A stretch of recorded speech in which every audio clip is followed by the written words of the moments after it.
Hi, I'm Claire. Cint is short for Jacinta, and Claire's my middle name.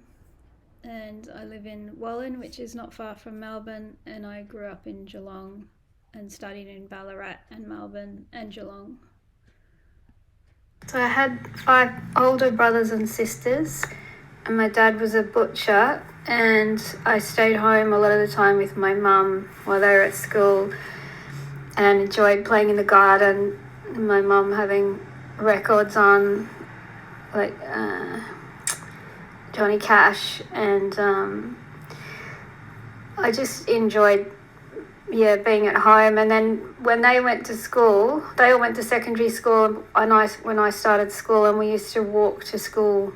I lived over the back fence was a cemetery, and beside us was a sporting oval, so it was a quiet place. And there was lots of trees and garden. So it kind of, I was in the suburbs, but it felt like I was in the country sometimes. But I just enjoy, I didn't like school. I just wanted to be home doing my own thing like that. That's what I meant. Yeah, biggest influences would be artists like Basque and Grace Cossington Smith. There was also outside artists who I remember reading about that.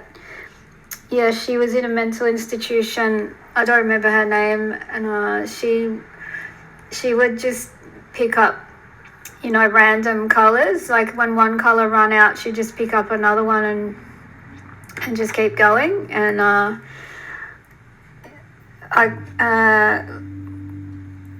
took that on myself a bit because I was already kind of doing that, but it was lovely to hear that because that's kind of what I do a bit as well. Chris O'Philly, just even like big names like Picasso.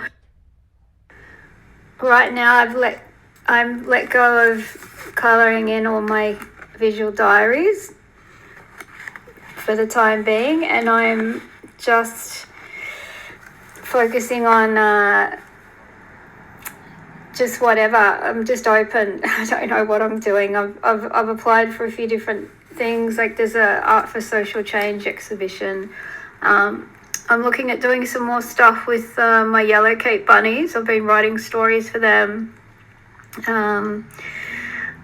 And people are sending me different things. Yeah, I like dead cats. If I hear someone's got a dead cat, I message them and ask them if I can do a picture of it, and then I put it on Redbubble. It's just a theme that I've been doing lately.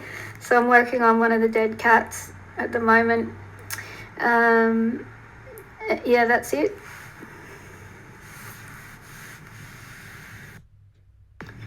I want to say the biggest challenge besides money, that's not the biggest challenge. I think the biggest challenge is finding your own style. That's my biggest challenge sometimes. Or like having to go, oh, you just got to do that style, and then people will get to know you, and then they'll buy that style. That's if you're an illustrator or a graphic artist anyway. And then I guess that ties into money, but I've let go of money because I just have a different solvency job that is unrelated to art, so I don't have to make money from the art, and that serves me well. So I just like to do lots of different styles, but that might come about one day if I just keep going. I don't know, but that's been I think that's a tricky one for some people. I would tell my younger self that your work is, don't listen to, or don't think you've got to make a certain type of art. Don't be swayed by people. Just create. Follow your instincts. Follow what you feel like making, and probably the most important thing is don't think, oh, someone's done that already, I won't do it.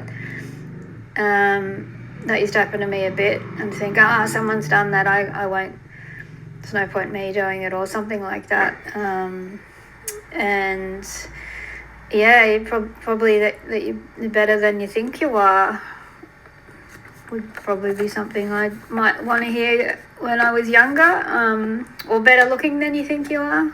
Yeah, always thought I was really ugly, but no women are. All women are beautiful.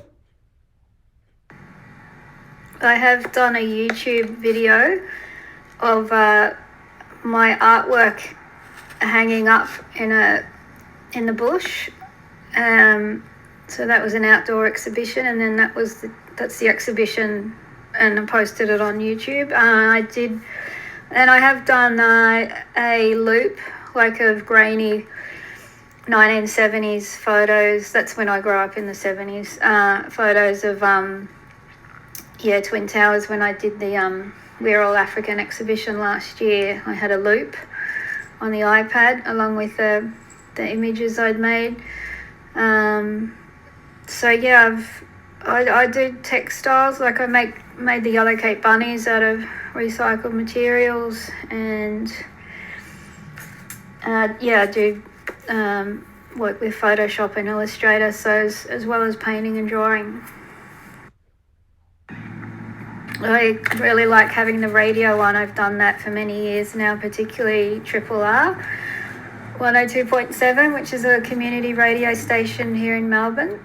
And at the moment I like to get a recording of a show that's on, too late for me to wait up for, but it's called Mystifying Melbourne, and I just enjoy listening to the interviews plus the music. But yeah, it's quirky, sort of, spooky things, like that happen, old stories. So like I do like having background noise, and I can work without it as well, but I think it's just sometimes I look at a painting and I can remember what I was listening to when I was making it. And when I'm doing the digital artwork, when I was drawing and colouring in the visual diaries, I sometimes watch and tally it like on my TV, on my I've had it, some people, one person I can think of in particular who liked my work bought more than one. And in fact, there's more than one person that's done that. So people that have bought my work more than once. And there's also been, I've been told by another artist that his wife saw my work, and she's also an artist, and she went home and painted. It inspired her to paint. So that was probably the best reaction I've had, that it inspired someone else to paint, because they saw my work and probably went, I can do that, or I could do better than that, or because I just put it all out there. It's really raw and naive, and that's why I like outsider artists. So I'm not frightened of a blank canvas, and if I inspired other people, it's good. I'd like to think that my work brings joy to people, or that just makes them smile. Maybe that it has a bit of a narrative or a joke or something quirky, makes them happy. I'd like to, change the world with my art, but I'm not really good with that. And but I just create whimsical things, really. And I don't really mind what people take from my work, but I hope that they might look at things, see things differently, or it might show them a different way of looking at something. I'd like people to be more in the moment and like